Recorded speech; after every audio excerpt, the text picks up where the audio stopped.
Hello students, कल जो book exercise कराई थी उसमें एक छोटी सी मिस्टेक हो गई थी मैचिंग में। ठीक है, तो आज इसको हम सही कर लेते हैं। ठीक है, बहुत सारे स्टूडेंट्स को मैंने सही करवा भी दी थी, लेकिन जिन्होंने नहीं की है वो इसको सही कर सकते हैं। तो पहला इसका था design view is used to, तो फर्स्ट का आपका बी था set the data type, insert और delete fields and set the primary key. उसके बाद था second required is the property ways, तो इसका हमने ए लगवा दिया था जो कि गलत था। ठीक है, तो ये क्या था कि सेकंड का आपका ई था लास्ट वाला, set whether value is required in this field. Question number 3 था इसका data sheet view is used to, इसका डी था enter and view the data. और ये क्वेश्चन नंबर 4 था इसका the query feature of Access, इसका ए था create a search based on the requirement. ठीक है स्टूडेंट्स, तो मिस्टेक ये थी कि सेकंड का ई था और फोर्थ का ए था। करेंसी का था आपका सी। ठीक है, तो इसको सही कर लीजिएगा। इसके बाद हम आते हैं शॉर्ट आंसर टाइप क्वेश्चंस पे। शॉर्ट आंसर टाइप क्वेश्चंस पे तो क्वेश्चन नंबर 1 है आपका what is database management system. ठीक है, तो मैं आंसर्स आपको बोलूंगा, आपको आंसर वीडियो के साथ साथ लिखने हैं। ठीक है, तो इसका आंसर होगा, क्वेश्चन नंबर 1 का आंसर होगा डाटाबेस is a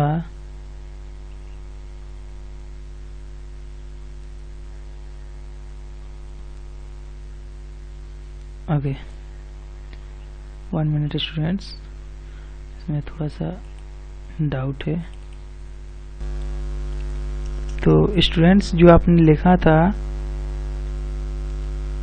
उसको काट दीजिए। आपको लेसन के फर्स्ट पेज पे आना है जो कि है आपका पेज नंबर आई थिंक 10 और 20 देख लीजिए आप। तो इसमें आपको थर्ड पैराग्राफ लेसन का जो फर्स्ट पेज है उसका थर्ड पैराग्राफ है, वहाँ से आपको लिखना स्टार्ट करना है। Database management involves creating, modifying, deleting and adding data in the database and use this data to generate reports, full stop। ठीक है, उसके बाद लिखना है a database management system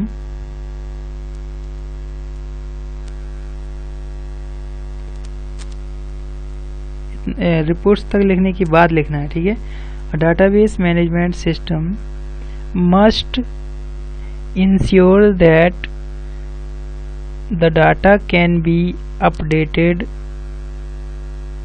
regularly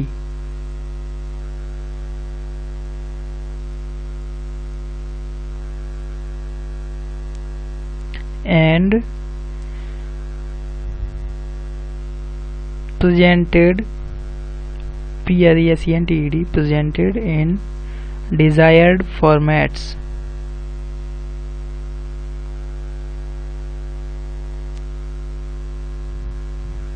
full stop। some popular DBMS are MS Access, Fox Pro and Oracle। complete। question number 2 describe any two field properties of MS Access। तो students आपको आना है पेज नंबर 18 पे, 18 और 28, 18 okay. और heading है field properties, आप देख सकते हैं हेडिंग है फील्ड प्रॉपर्टीज। तो इसमें से आपको कोई भी दो फील्ड प्रॉपर्टीज लिखनी है। तो ये टेबल बनी हुई है नीचे। चलिए मैं आपको दिखा देता हूँ।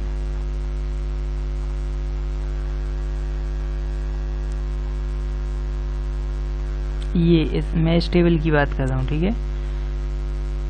तो इसमें से आपको कोई भी दो प्रॉपर्टी लिखनी है, प्रॉपर्टी और उसका डिस्क्रिप्शन भी लिखना है। तो आप इसमें से फील्ड साइज एंड फॉर्मेट दोनों लिख लीजिएगा, ठीक है। फील्ड साइज एंड फॉर्मेट दोनों प्रॉपर्टी लिखिएगा, उनका डिस्क्रिप्शन लिखिएगा इसी फॉर्म में, ठीक है। उसके बाद है आपका क्वेश्चन नंबर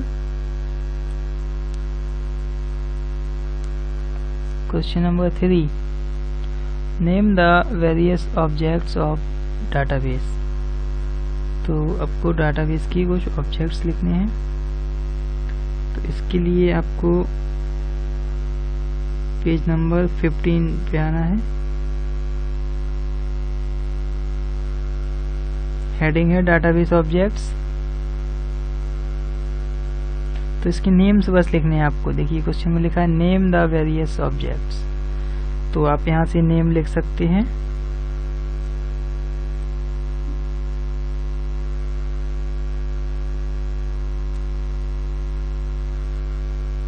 देखिए ये आपके ऑब्जेक्ट्स हैं।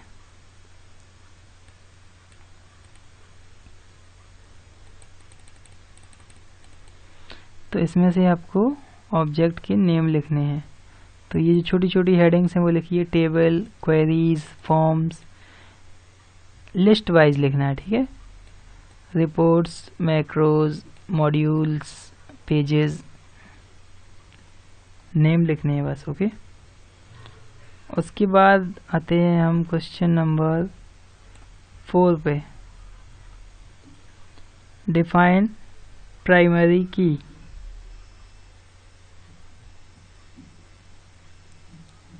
डिफाइन प्राइमरी की, इसका आंसर लिखिए।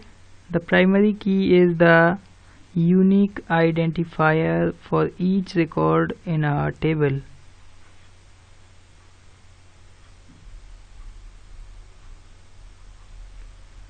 फिर से रिपीट कर रहा हूँ, द प्राइमरी की is the unique identifier for each record in a table,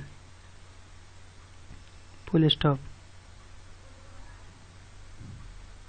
MS Access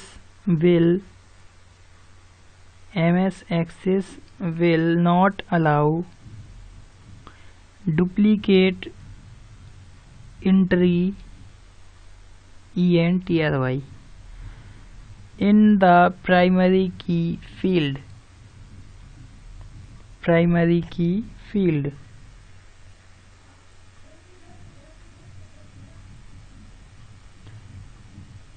It is automatically created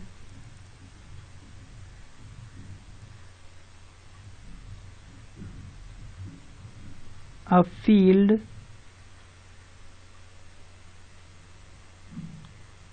के बाद लिखेंगे इन्वर्टेड कॉमा में कैपिटल में ID। तो जब हमने MS Access में टेबल क्रिएट की थी तो वहाँ पे एक कॉलम बाय डिफ़ॉल्ट मिलता था हमें ID नाम से, ठीक है।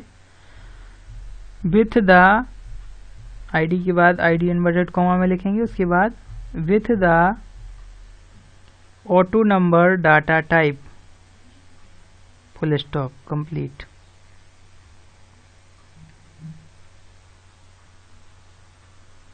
तो वही है कि जो आपकी जो प्राइमरी की होती है उसका डाटा टाइप क्या होता है, ऑटो नंबर, ठीक है।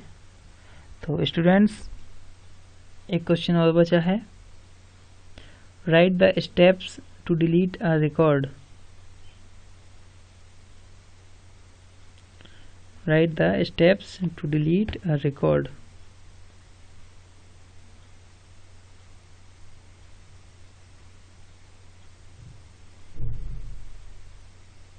चलिए इसमें लिखिए, to delete a record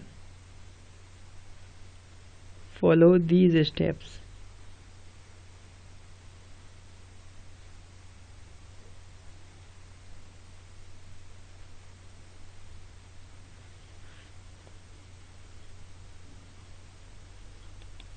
follow these steps. तो क्वेश्चन है write the steps to delete a record. तो स्टूडेंट्स आप देख सकते हैं ये डाटाबेस था, इसमें 2 लोगों का डाटा है। तो कॉलम को हम बोलते हैं फील्ड, ठीक है, और एक रो को बोलते हैं हम रिकॉर्ड 1 एंड रिकॉर्ड 2, ठीक है। तो हमें किसी एक रिकॉर्ड को डिलीट करना है। इसमें 2 रिकॉर्ड हैं, यानी कि 2 रो हैं, तो हमें किसी एक को डिलीट करना है। तो हम क्या करेंगे, पहले उसको सिलेक्ट करेंगे। जैसे मुझे फर्स्ट वाली रिकॉर्ड को डिलीट करना है तो मैं उसको यहाँ से सिलेक्ट करूँगा, उसके जस्ट बाहर क्लिक करके यहाँ पे, ठीक है। तो ये क्या हो गया, सिलेक्ट हो गया, पहली रो क्या होगी, सिलेक्ट हो गई। उसके बाद हमें डिलीट बटन दबाना है तो डिलीट हो जाएगा। लेकिन हम राइट क्लिक करके डिलीट रिकॉर्ड का ऑप्शन ये भी कर सकते हैं, ठीक है। जैसे जब हम इस पर करेंगे तो क्या होगा, डिलीट हो जाएगा, ठीक है। तो स्टूडेंट्स आपको इसमें लिखना है, मैंने आपको बताया था to delete a record follow these steps. Step 1, select the record to be deleted. Select the record to be deleted. Step 2, press the delete key on the keyboard.